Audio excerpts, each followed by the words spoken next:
Welcome, everyone. Thanks so much for being here. Welcome to Drisha's Elul program and to this class in particular. My name is Michael Frada. I'm the Assistant Program Director at Drisha. I'm very happy to have you all here for tonight's class. Tonight, we are here for the second session of Sarah Zager's class, Can We Change Our Character? Perspectives from the Bavli to the Musar movement.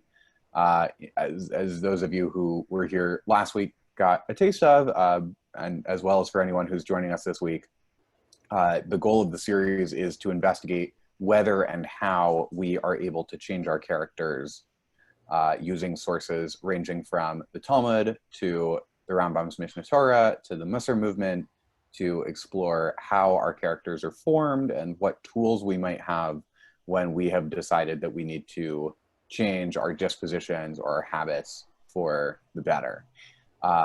This is the second of a three-part series. Tonight's class is titled, Are the Gates of Chuba Ever Locked? We'll be doing a close reading of the fourth parak of Rambam's Hilkhot Chuva, Maimonides' Laws of Repentance, in order to explore what kinds of behaviors and situations make Chuva possible.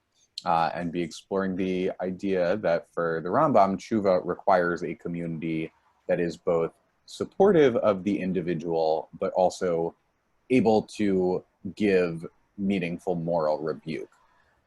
This class will be taught by Sarah Zager, who's a doctoral candidate in religious studies and philosophy at Yale University. Her research focuses on the influence of Judaism and Christianity on moral philosophy. Sarah has an MA in religion from the University of Chicago Divinity School, as well as a BA from Williams College, and is currently a David Hartman Center Fellow at the Shalom Hartman Institute of North America, has learned at Yeshiva Hadar and written for a number of different publications.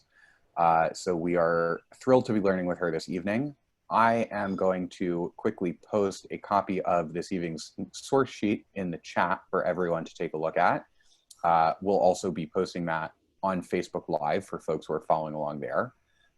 There will be breaks throughout the session for Q&A, but please do feel free as well to type any questions that you have in the chat, and Drisha staff will be monitoring those. And again, for those who are following along on Facebook Live, you can also feel free to type questions in the comment section and we'll relay those. So again, thank you all so much for being here. Sarah, feel free to take it away. Thank you so much for the lovely introduction, as always, Michael. I'm very excited to stop on our midpoint of our crazy historical journey from the time of the Talmud to the kind of where we're going to end up in somewhere in the 1860s. So like sort of the midpoint is the Rambam, who is going to be our friend for today. I choose that term advisedly because we're going to be talking a fair amount about friendship. And what we're going to be doing today is actually doing a close reading of what is in essence, depending on which edition you have of the Mishneh Torah, one halacha, like one little baby halacha. And this is really going to be a deep dive into that text. And we're going to be looking at the biblical sources that the Rambam uses and some other related parts of the Rambam's Mishneh Torah in order to really understand like what is he trying to do in this one small section. Hilkhot Chuba is like a kind of a masterpiece on its own.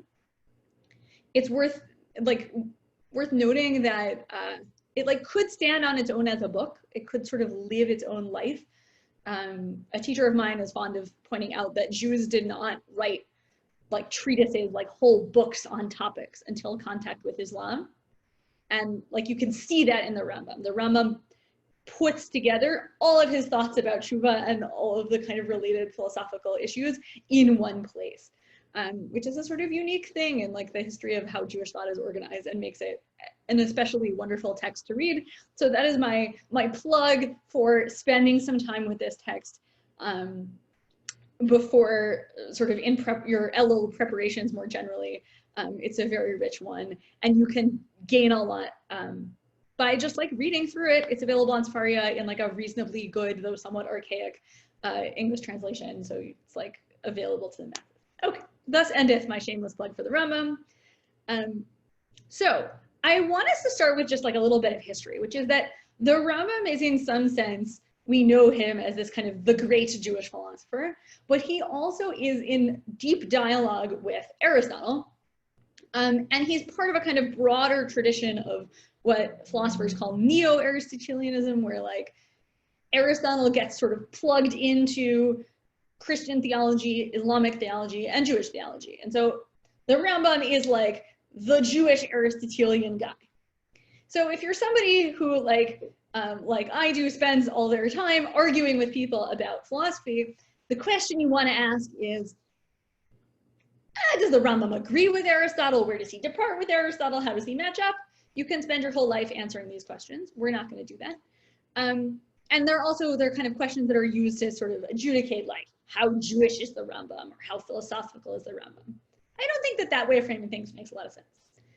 But I do want to point out one place where the Rambam really interestingly departs from what Aristotle's saying. So I'm going to share a screen here. Here we go. Hold on. Okay, those of you who have your video on, if you see the source sheet and it is like a size that is legible to you, can you like visibly give me a thumbs up? Yes, amazing. Very good. Hooray. Okay, thank you, video pioneers. So I just want to read this little passage from Aristotle's Ethics, which is sort of his like, magnum opus work. And he's going to tell you what he thinks about how character can change. The first thing he says, which I didn't bring for you, but it's a famous one-liner, is our character or the virtues is up to us. But then he's going to qualify it just a little bit. And this is how he does it. Here's what Aristotle has to say. If doing, and likewise not doing, fine or shameful actions is up to us, i.e. if we can decide whether we want to act well or we want to act badly, and if, as we saw, doing or not doing them is what it means to be a good person, i.e. what's a good person? A good person is a person who does good things. Then being decent or base is up to us. We can decide whether we're going to be a good person or a bad person. Okay, this is comforting. It means we're not like totally stuck with, some sort of totally determined in advance situation. But then Aristotle is going to qualify it a bit. And here's how he's going to do it. It is possible, he says, or it is impossible for someone doing injustice not to wish to be unjust. Right? So he said this in a sort of backwards way. Let's just unpack it for a minute. He's saying, if someone's doing something unjust, they must want to be unjust. And now he's going to flip it around. Or for someone doing an intemperate action, not to wish, it should be not to wish to be intemperate. This does not mean, however, that if he is unjust and wishes to stop, he'll therefore just stop and be just. I.e., if you've done a lot of unjust bad things and you're in the process of doing those unjust things, but you decide, hey, I don't want to do this anymore, right? Which I think is like a posture that going into the Yamim Marayim should be pretty familiar to a lot of us. I do this bad thing, I know it's bad, and I would really like to stop. But it doesn't mean that he'll just stop doing it. There might be other forces that would like pull him along. For neither does a sick person recover his health simply by wishing. Nonetheless, he is sick willingly. Now, okay, problematic from our perspective, but for Aristotle, if you just went to the doctor and followed instructions, you wouldn't have any problems and you wouldn't be sick. Obviously, that's kind of a preposterous thing to think now, but Aristotle had some confused ideas. All right, by living incontinently and disobeying the doctors, if that was how it happened. At that time then, he was free not to be sick, i.e. he had just did what the doctor told him, wouldn't have ended up sick, though no longer free once he had let himself go, just as it was up to someone to throw a stone, since the principle was up to him. Aristotle's using principle in a technical way, just means the force that makes something happen. Though he can no longer take it back once he was thrown it. This is the key example. So for Aristotle, our character is like throwing a rock. You get to decide whether you're going to throw the rock or not. That decision is up to you. But you don't get to take back the decision once you've thrown it. right? So the decision is voluntary, but it's irrevocable. Once you do it, there's no going back. And Aristotle is saying choosing our character is like that. Similar, right? So since the principle was up to him of throwing the rock, though he can no longer take it back once he has thrown it. Similarly then, the person who is now unjust or intemperate was originally free not to acquire this character, so that he has it willingly, right? He chose it. Though once he has acquired it, he is no longer free to have it. Once he's gotten his character, he's stuck with it. So the key thing that Aristotle is saying in this passage is, once we decide to become an unjust person, there's nothing we can do. Even if we later think, oh no, this is a really bad way to behave, and we don't want to behave that way anymore, there's kind of no turning back the clock. Your character is like a rock, and you throw it, and there's no turning back. That's Aristotle's view. Anyone have questions about that thus far? So far, so good? Okay. So if this is Aristotle's perspective. What I want to argue to you today, which is a position that, is at least some other people think, but also some other people disagree with me, and I think it's kind of just important to put that out there, is that the Rambam disagrees with Aristotle about this. The Rambam thinks that even if you are a vicious, bad, unjust person, and you've developed that character trait, but you want to fix it, there's hope for you. There's some way for you to do that. And then in essence is what all of Hilkhot Chuba, his section on repentance, is actually about. I want to dive in and focus on one particular section, a tiny little section of the Rambam's story about this. Why is this the part I want to focus on? In the 4th chapter of Hilkhot Chuba, the Rambam provides us with a list of 24 things that he says, ma'akvin et Teshuvah, that impede repentance. This list, I argue, is a useful tool for us. Why? Because the Rambam doesn't think that Chuba is always possible. There are 24 things that make it harder. But by understanding what things the Rambam thinks makes it more difficult to do Chuva, we kind of implicitly, sort of through the back door, can understand what actually makes Chuva possible for him, right? What are the things that if we didn't have them, Chuva would be impossible? The Rambam gives us a list, and we can use that to kind of reverse engineer what are the things we need to make Chuva actually happen? What are the things we need to make it possible for us to be able to share our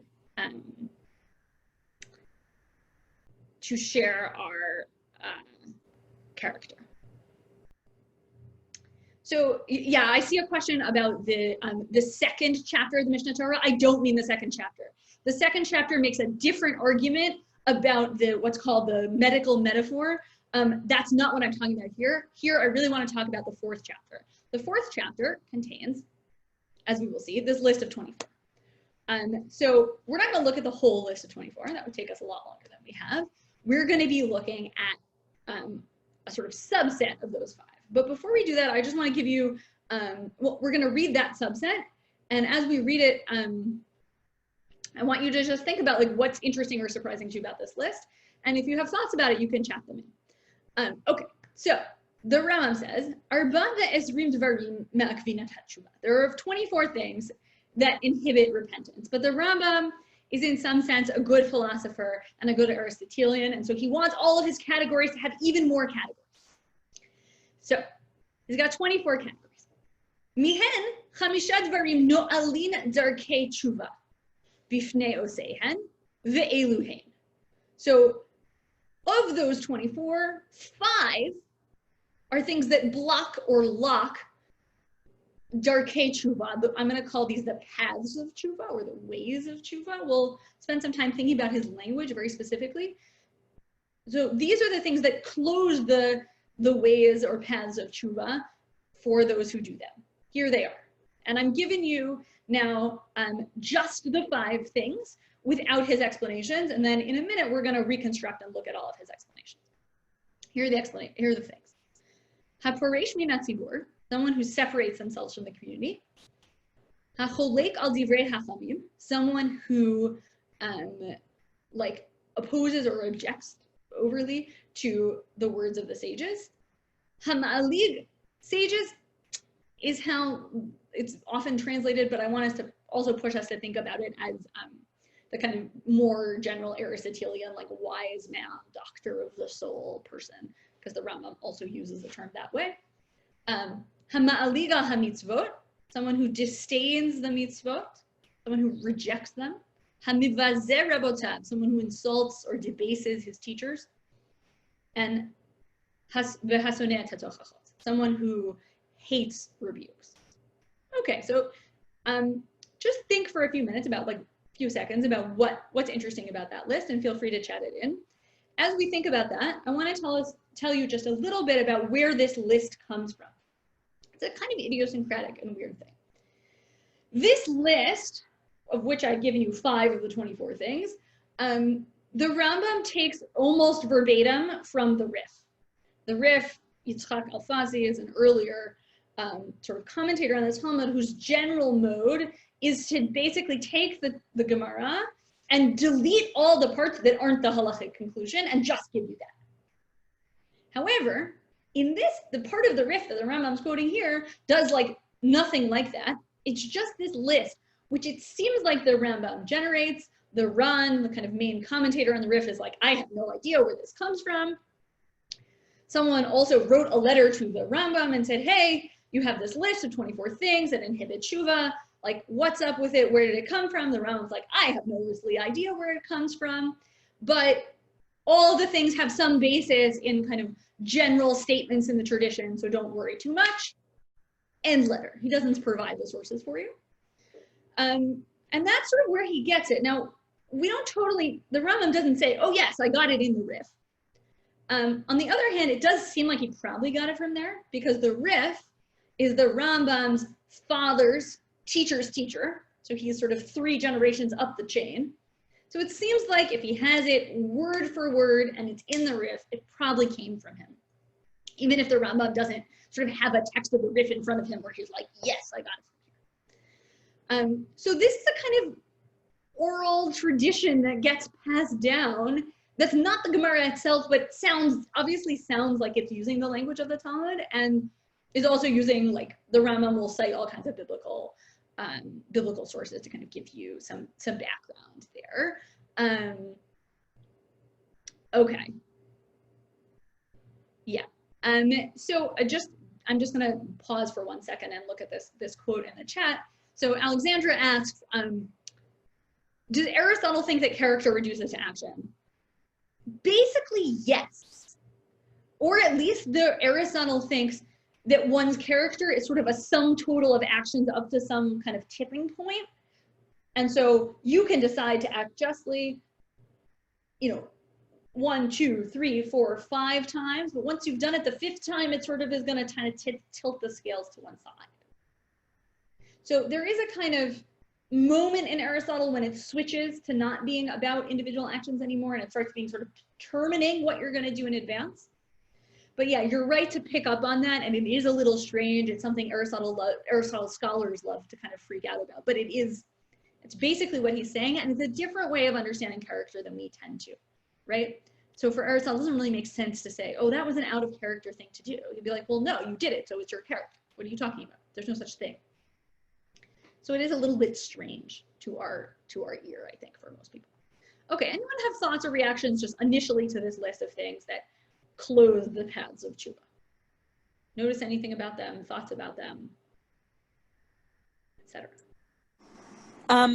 Sarah, it's not like any one action or sin or anything that we classically might think of as just a terrible thing to do, but it's much more about sort of separating oneself from the tradition, not being, not following teachers, not following laws, tradition. It's somehow this larger theme of having a negative attitude towards what the community has decided is wise, is expertise, is what is done. Right, exactly. So you might have thought, like, I think it's useful to kind of play out the alternate universe. Like, there's a version of this list that could read sort of more like the Rambam's commentary on Perek Chelek than this does, right? Like, you could imagine him being like, okay, here's a list of things that are so bad that you can't ever do Teshuvah for them. I'm gonna list some things that I think are really terrible. That's not what he does, even in the rest of the list. So I'm not like hiding from you the part where he's like, oh, and also shvichut damim is horrible and idolatry is horrible, right? He's not gonna do that here. In fact, one thing he does include is sins that are so small that you would never think to do tshuva for them. My favorite example of this is eating too much food when there's not enough for your host. Something that comes up in real life, at least in the before times when we all eat together. So he comes up with like things that seem small, but he doesn't go the opposite direction. So like the key question for him, which I think is not a question that seems kind of intuitive to me about like when Chuva might be impossible. You might be like, oh yeah, Chuva is impossible when the thing you did is so heinous that there's sort of no going back. He doesn't imagine that possibility. And that's like a really striking thing. Yeah, but you're totally going the right direction to think that like these are things that are basically just about the community and your relationship to kind of a communal normative or halachic discourse. That's exactly kind of the direction I want to go. Other questions as we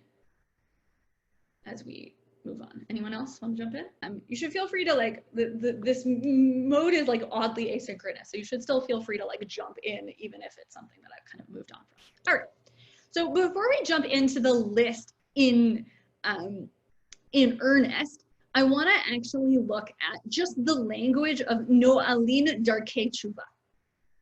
Because the Rambam is performing like a little trick here. The Rambam's job in a certain way is to write in beautiful Hebrew that makes you think that you're reading the Mishnah.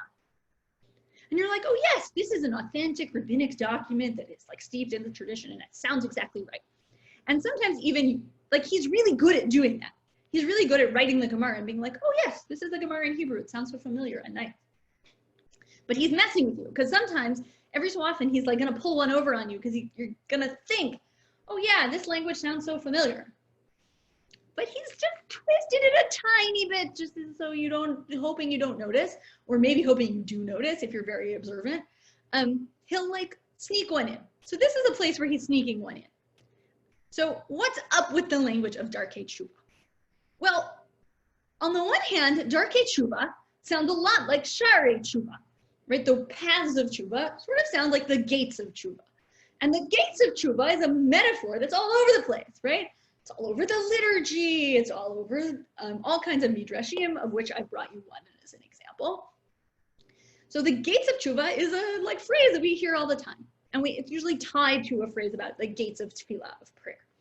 So there are lots of examples of these. I brought you one. Basically, they're all the same versions of similar midrashim, so I just thought one example would do what we needed. So let's look at this midrash from Eicha Rabbah. It's a beautiful little midrash, but what I want you to look at as we read it is what is this midrash saying about Sha'arei Chuba? Are they ever closed? And if so, why? Okay, here's our beautiful little midrash. Nimshala tefillah kemikveh, v'nimshala Chuba kayam. So tefillah is compared to a mikvah, and Teshuvah is compared to the ocean. Ma mikvah zo pa'amim tucha pa'amim ne'ula, just as a mikvah, like an actual, ritual bath, is sometimes open and sometimes closed. This has like a whole new meaning in COVID land. Oh my, okay. Kach sha'arei tefillah pa'amim ne'ulim pa'amim tuchim. So too, the gates of prayer, not the Reform Musar, but instead the actual gates of prayer, are sometimes open and sometimes closed. Aval hayam hazeh le'ulam tucha, but the ocean is always open. Kach sha'arei Chuva le'ulam tuchim. So also the gates of Chuva are always open. Okay, so we can see that this phrase, the gates of Chuva, is opposed to the gates of Tefillah, which are sometimes open, sometimes closed, and the gates of Chuva are always open. You're gonna have to take it on faith for me that basically all of the midrashim that use this phrase in rabbinic literature use it to the same effect. You can do a Bar Ilan search if you're like really excited about this question, but just like play along for the moment. Almost all of them do it this way, and some of them, like basically all of them, want to say the gates of Chuba are always open. So the Rambam has said to you, here's a list of 5 things that close the paths of Chuba. So in a way, he's like trying to use the same old rabbinic language everybody uses, but he's using it to the exact opposite effect, right? To tell you that sometimes the gates of Chuba are locked or closed. So that should be like a little fishy. But the Rambam's also pulling one over on you in a different way, and it's a little fishy in a different way, which is that Sha'arei Chuva is a phrase that occurs all over rabbinic literature. Darkheid Chuva occurs not at all in the whole rabbinic corpus, 0. Derech la'asot Chuva, but that doesn't mean the same, like isn't a kind of analogous expression. It's used to mean something totally different. Does occur like twice, I think, or 3 times. But the phrase Darkheid Chuva that the Rambam uses here does not occur in rabbinic literature. So why is he using that phrase as opposed to Sha'arei Chuva? These like gates in heaven that close, right? We talk about in Ne'ilah. What is Ne'ilah? Ne'ilah is the closing of the gates at the end of Yom Kippur. These sort of big theological concepts. Well, I want to posit to you that the Rambam uses the phrase Darkheid Chuba, the paths of Chuba, because he thinks he's like kind of squeamish about the notion of the gates of Chuba. Because it uses a theological language that like doesn't fit so well with the Rambam. It's like too embodied and sort of too much of a like literary imagining of God with a gate that God opens and closes.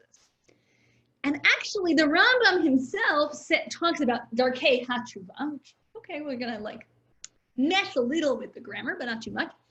In another part, in the 2nd chapter, which some people wanted to talk about earlier, of Hilkhot Chuva.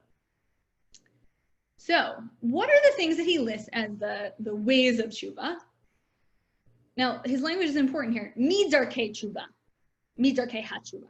Sorry. So that's not this automatic nakdan, which is from Sefaria, is good but not excellent.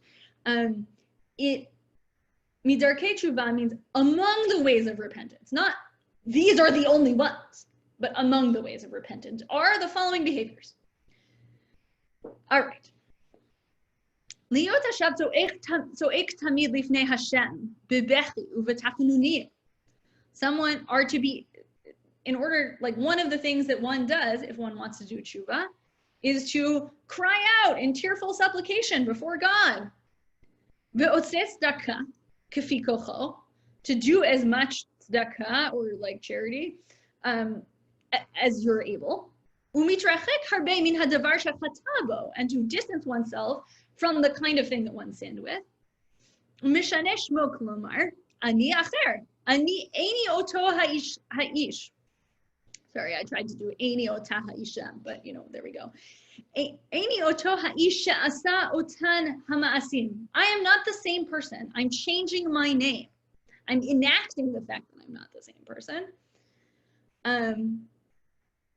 Umishaneh ma'asav kulan litova, and then the person will change all of their behavior for the good.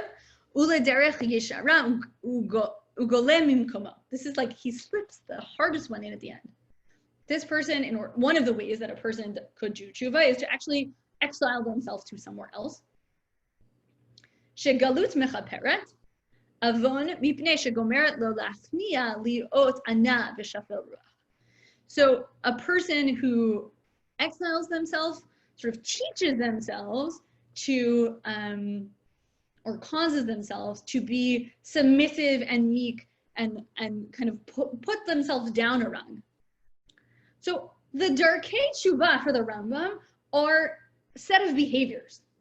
This is like great Maimonidean thinking that he's packed into 2 words, right? The Rambam is like, oh yeah, there's this big theological concept of gates of Chuva that open and close because God does X and Y.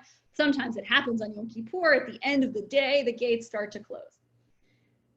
He's like, that doesn't square so well with my general theology.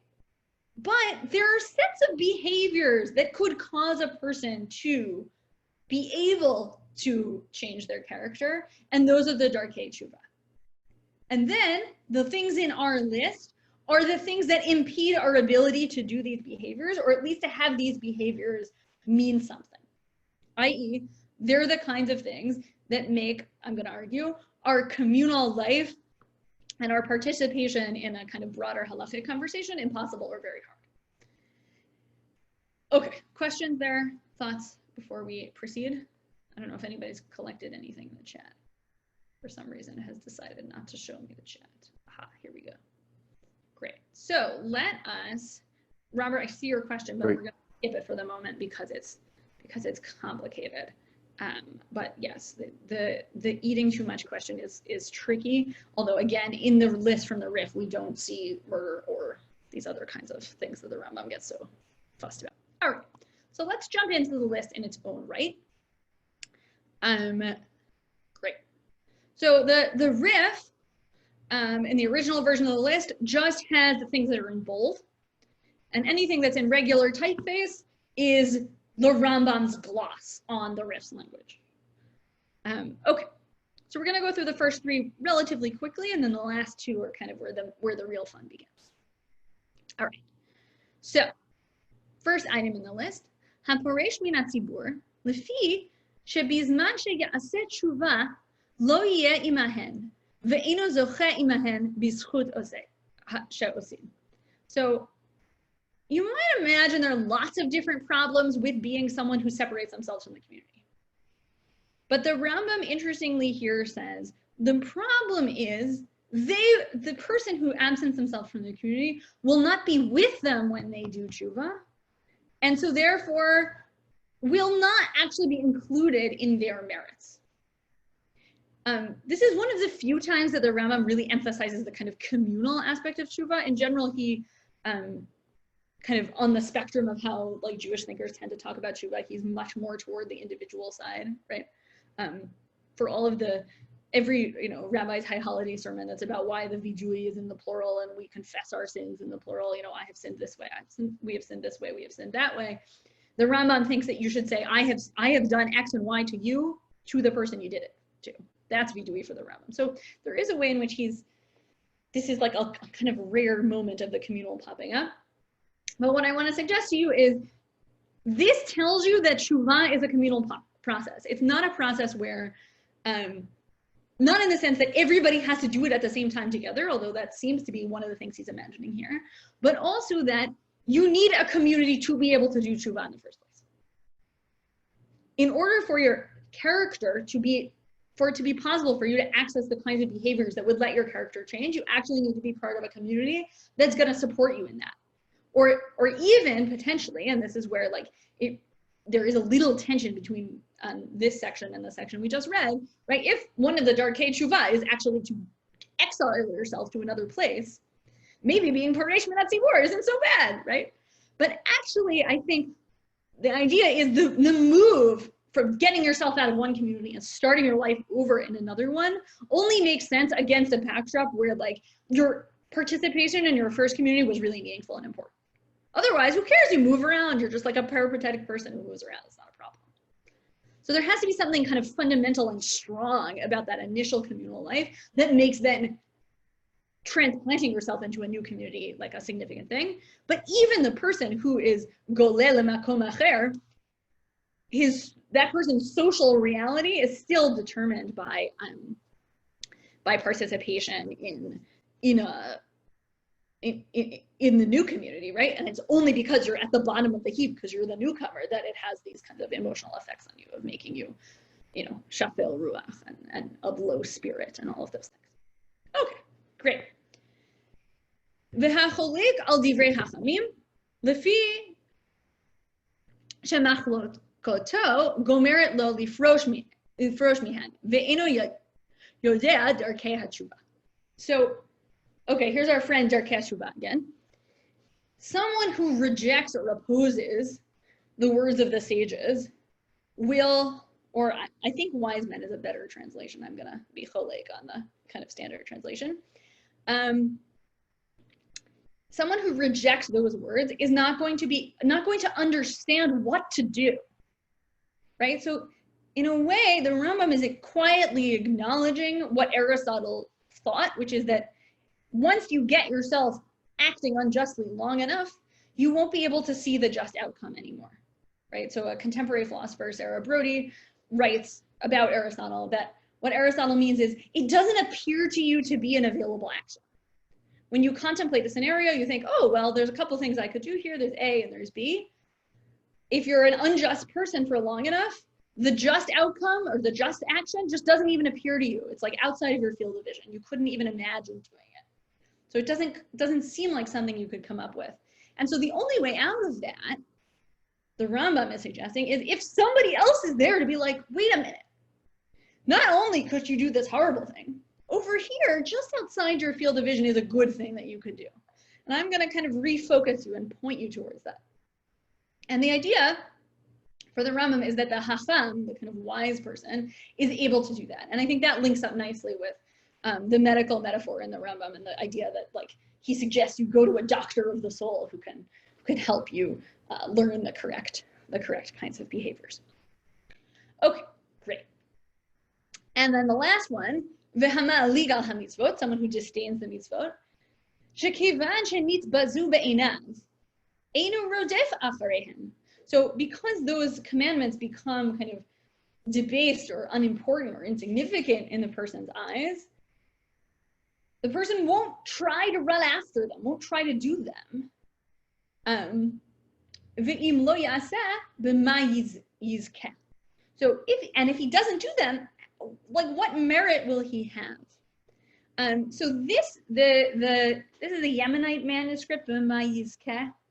The Huntington manuscript, which is at the Bavli and in Oxford and is signed with the Rambam's name, though probably not as good a manuscript as the Yemenite manuscript in some respects, but also the one that is used as the basis for this Frankel edition of the Rambam, which some of you may know and love. Says b'ma yitzaka. Problem with yitzaka is it's not good Hebrew. It should be yizdaka. Or yitzake. So the problem here is that the language doesn't quite make sense. But if he is saying if the Bodleian manuscript is correct and there is a taf there, it's yitzaka, which is even hard to say. He means it in the passive, which might mean that it's like a kind of legal sense. It's like, how can he be acquitted from his bad deeds if he didn't do the mitzvot? Or he didn't take the mitzvot seriously. There's no way for him to kind of get out of it. Either way, the idea is the mitzvot are the kind of good things that are going to weigh the scales against your bad things. And so if you don't think that the good things are really good, we're not going to be able to have a conversation. This, I think, is the moment where the Rambam gets closest to Aristotle, because there's some blindness to the idea that the mitzvot are good. And if you're blind to that, there's not a lot of hope for you. Although I think the idea is that if you talk to your Hachamim enough, you'll start to understand that the mitzvot are good. Okay, great. Now the real fun begins. All right, number 4. V'hamivazeh rabotav. Someone who debases or insults their teachers. Shedavar zeh gorem lo l'dachfo u'letardo kigechazi. Ubizman shenidrad lo yimatzeh melamed u'moreh lo derech ha'emet. All right. So on its face, right before you saw this kind of wacky little line, you might have thought, as I did, that someone the problem with a person who insults their teachers is that they make their teachers feel bad and they create a climate where like the teachers aren't taken seriously. That is not what the Rambam thinks is the issue here. Or even that debasing your teachers leads you to hold them in poor esteem. The problem is if you debase your teachers, you, like Gehazi, who's a dude we're gonna learn a little bit about in a minute, you will think, you will be sent away because your teacher won't want to deal with you. If you debase your teacher all the time, eventually your teacher is going to be like, you know what? I just can't handle you. You got to go outside the classroom. You got to leave. And that's going to be the rupture of that student-teacher relationship for the Rambam is something that makes Chuva impossible. So the Rambam is always telling you something when he cites biblical texts and biblical characters, and this is no exception. So for those of you who don't have your Malachim bet like Be'al Peh on the tip of your tongue, you might want to remember our friend Gehazi. So Gehazi is the assistant or attendant of Elisha the prophet, and Elisha the prophet in this episode has just helped King Naaman, the Aramean king, with his leprosy problem. This is a kind of long set of things that Elisha goes around curing various people. And he's cured Naaman of his leprosy, and Naaman has offered him, very kindly, an assortment of gifts, including a bunch of gold, some slaves, all kinds of exciting things. And Elisha's like, no, I don't need that. It's fine. I'm just going to go. I don't need to take the stuff. So that's the sort of scene that we're experiencing. And this is where Gehazi is, quote unquote, mivazeh rabotav. This is where he messes up. So Gehazi, Vayomer Gehazi nar Elisha. This is Gehazi, the sort of young attendant servant of Elisha. Ish Elohim, hineh chashrak aroni et Naaman ha'arami zehazeh mikachat miyado et asher hivi. So my master just let Naaman go and didn't take all the stuff that he brought for us, right? He offered to give us all the stuff, and he was like, no, I don't want it. Chai Hashem, ki im ratzti acharav v'lakachti me'ito me'uma. He's like, I got a good idea. I'm a good servant. Oh, we just left that stuff behind. I'm gonna go back and get it. So he goes and he's like, Naaman, hello, I left the stuff. Can I have it? He's like, yes, also take twice as much gold as I promised you. Gehazi's like, I did such a good job. I'm going to take all this stuff with me, go back to Elisha, and Elisha's going to be super happy. So he goes back to Elisha, and lo and behold, Elisha is like, not happy at all. What did Elisha say? Vayomer elav, lo libi halach kasher hafach isha ma'arach moto likratecha. Ha'etz lakachat et hakesef v'lakachta begadim v'zeitim v'charamim v'tzon u'bakar v'abadim u'shvachot. He's like, shouldn't I have, like, didn't you understand, I think is the best way to translate, right? Like, lo libi halach kasher. Didn't you understand that I didn't want to take the stuff? So when you went back there, why did you go and take all the things? I didn't want you to do that. This is not a time to be taking money or clothes or oxen or olives or all the stuff that you took. In other words, I'm not the kind of person who demands payment for use of my miraculous gift that lets me cure other people's leprosy. In fact, I didn't want all this stuff, and it's you who went along and took it. And here's the money line for the Rambam. Vitzarat Naaman tidbach b'cha. So Elisha says, not only am I kind of upset with you, but I'm gonna sort of announce and maybe even curse you with, depending on how you want to read it, the leprosy that I just cured from Naaman. You're gonna have it now. Uvizarecha la'olam, and all of your children forever. Vayatzei milefanav mitzora kashelik. And then he, as Gehazi went away, right? Because Gehazi knows now he's literally chutz min ha'mafana. He's literally outside the camp, right? Because he has leprosy. He's sent away, and he immediately develops the leprosy that Naaman had. So what's gone on here? The Rambam's paradigmatic example of the way someone would be debasing their teachers is actually someone who underestimates their teacher's moral capacities and leads the teacher to be so frustrated the teacher just sends him away, thus severing the connection between them, and in fact, sending Gehazi literally outside the camp in such a way that he's not able to return, right? He forces Gehazi to be the kind of guy who is so far disconnected from the community that he can't use those moral tools anymore. So the Rambam, I think, has, by sort of citing this biblical story, has told us what he thinks is important about respecting your teachers. It's not to make your teachers feel good. It's not to ensure that your teacher is you know, put on a pedestal in front of other people, or even put on a pedestal in your own mind. It's not to train you to think that your teacher is important, but it's actually to prioritize the relationship, the kind of continued relationship between student and teacher, and not to do something that would kind of permanently disrupt or disfigure that relationship. I want us to also see that for the Rambam in general, like, you know, medieval thinkers of his time, tends to think of these relationships pretty hierarchically. But there are moments of flexibility, and I think for us, it's useful to kind of lean into those and use those to the extent that we can. The Rambam, and like one place you see this is, he has a beautiful reading of a sugya in Hilkhot, which deals with what you do when you find someone in a marketplace wearing mixed kinds, wearing kilayim, so they're wearing linen and wool at the same time. So that's our next source.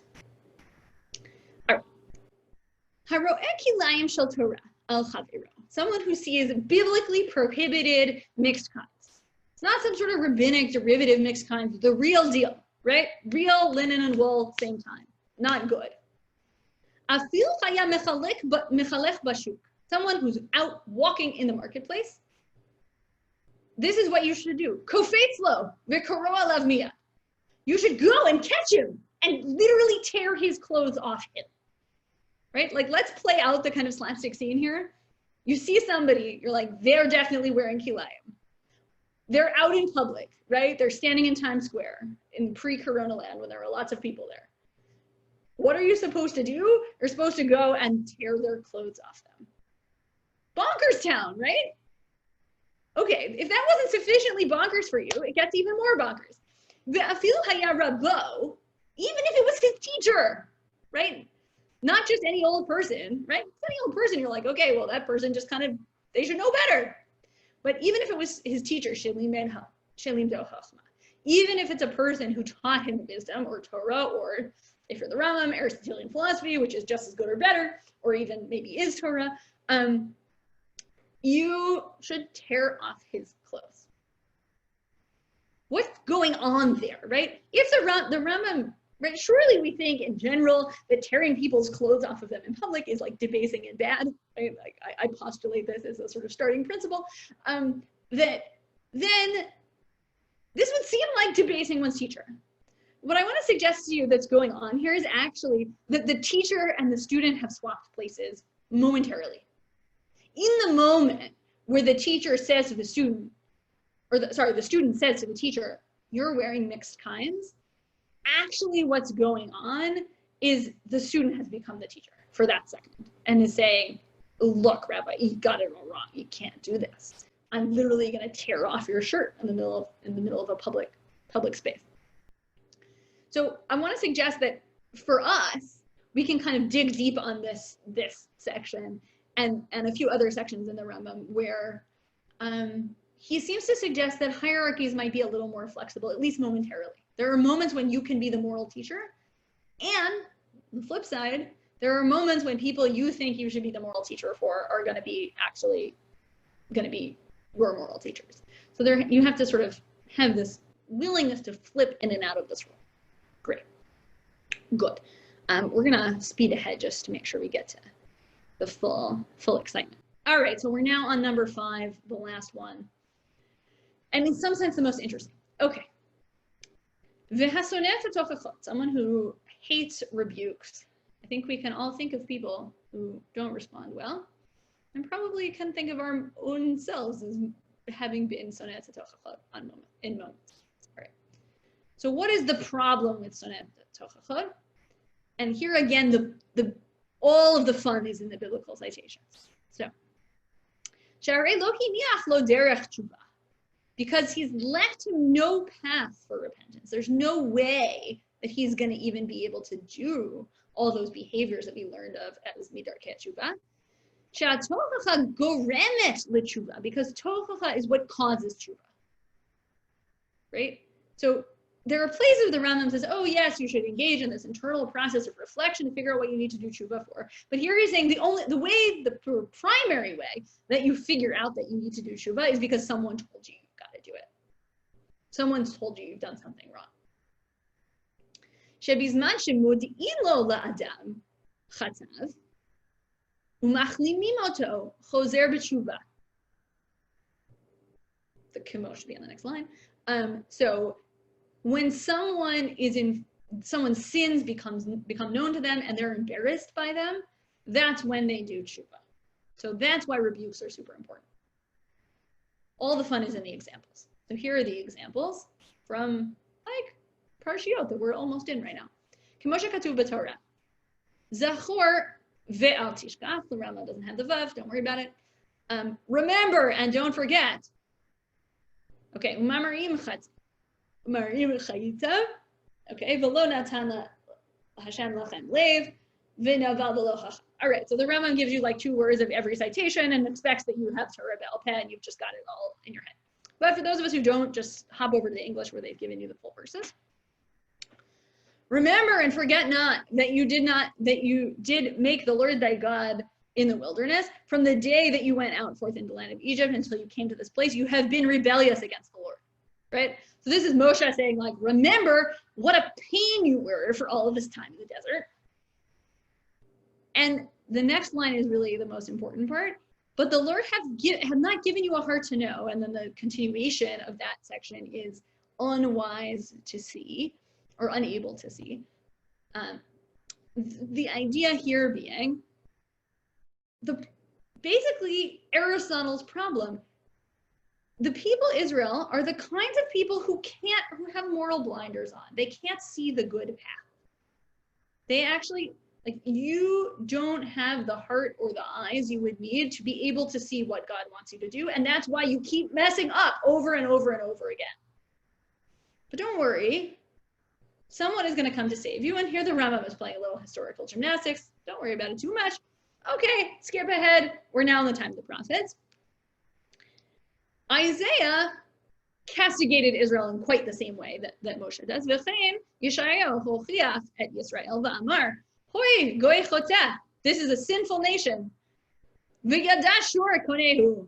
An ox knoweth his owner. Next line implied, but the people Israel do not know God.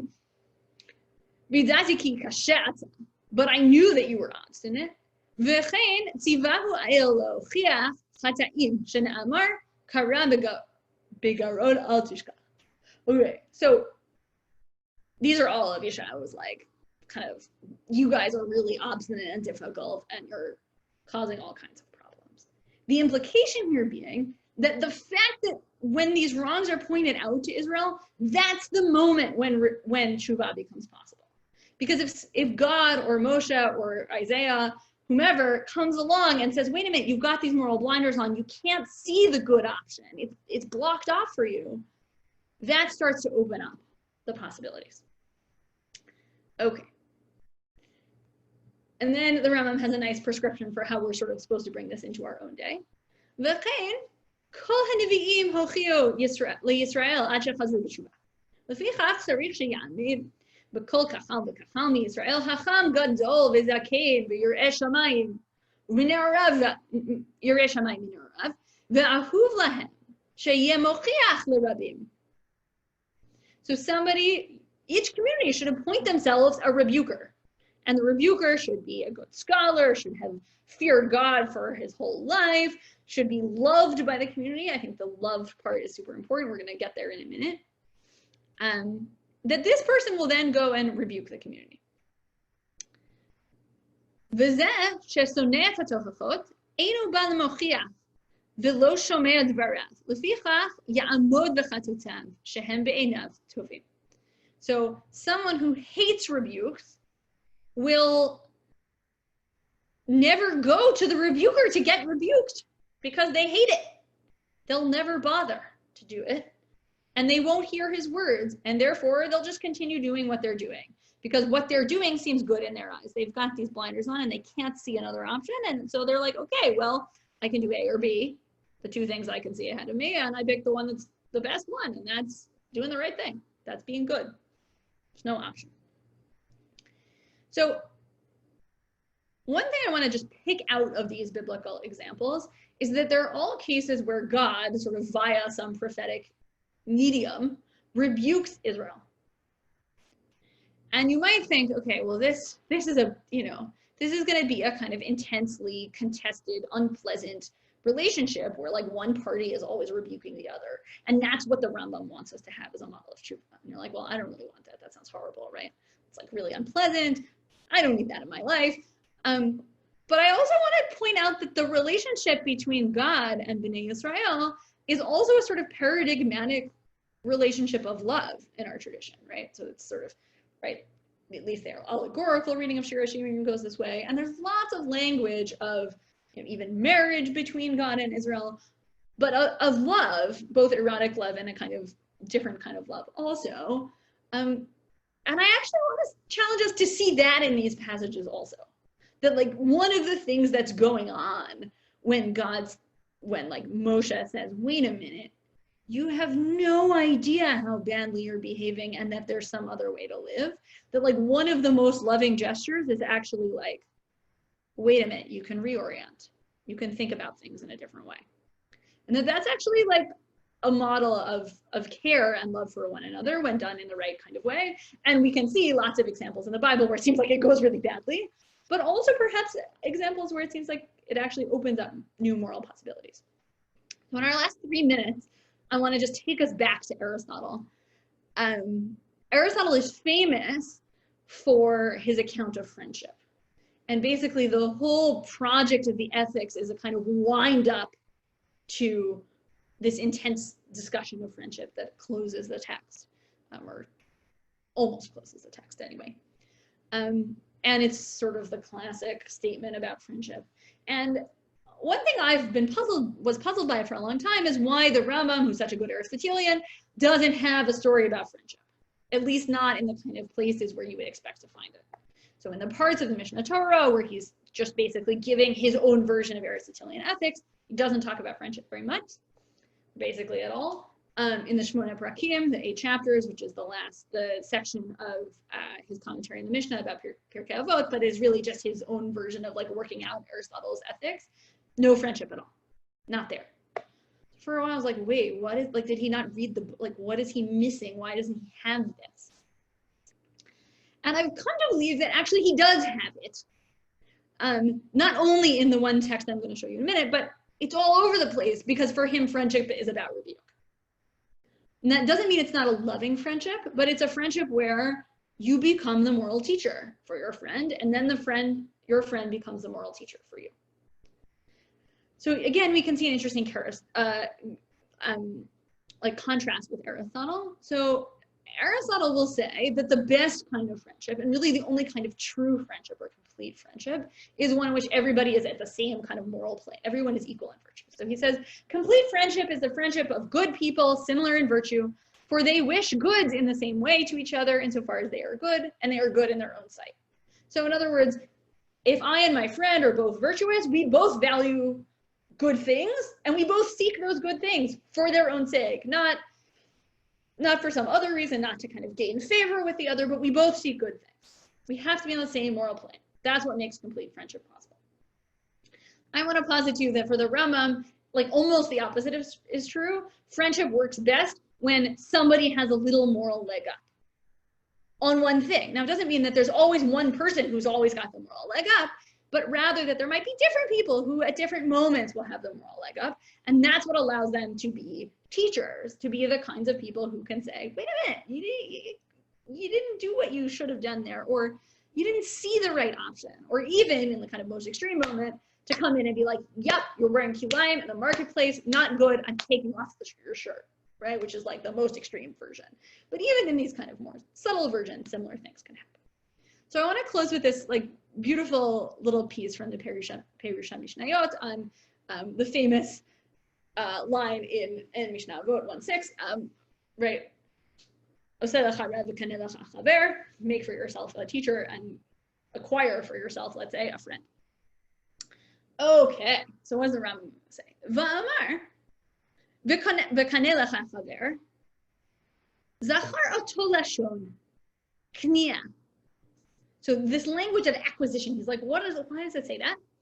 The lo amar oseh lecha chaver. It doesn't say oseh lecha chaver, make for yourself a friend, just like we say, make for yourself a teacher. Right? Even in English, we say, make a friend. He's like, that's a little weird. Oh, titchaber la'acharim, or like become friendly with other people. Hakavana b'zeh shetzarich la'adam sheyikneh ohev la'atzmo. Sheyitkanu bo ma'asim ma'asav v'chol inanav. Kimo she'amarnu ochev ruza'u mituta. So he's going to say the intention of this is that a person needs to get a friend for themselves and needs to seek it and like almost desire it. I think he's playing with the possibility this language could be about like kinui in the sense of like almost envy or desire. So a person should like desire to get this friend for themselves. Why? So that all of their deeds in all kinds of ways can be kind of corrected.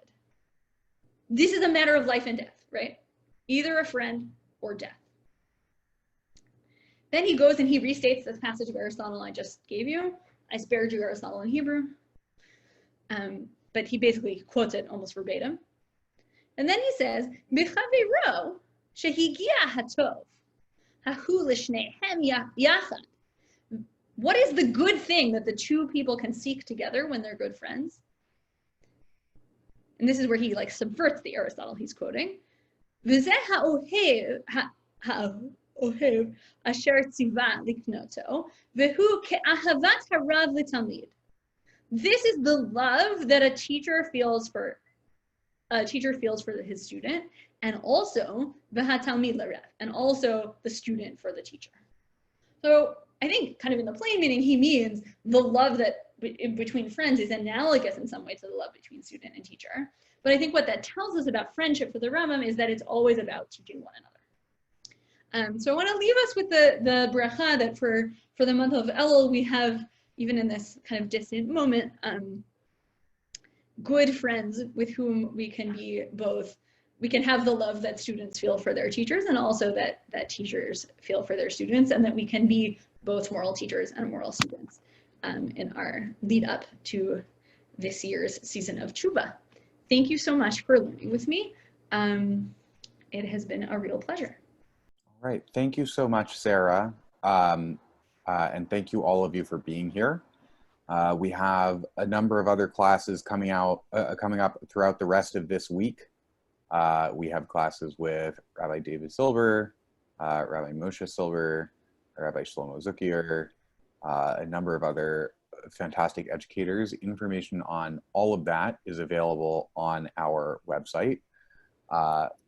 You can go to drisha.org/classes to see what is coming up and to register for any of those classes that you would like to. But yeah, we hope to see you here again next week for the last of this 3-part series. And thank you again to Sarah, and have a great night, everyone.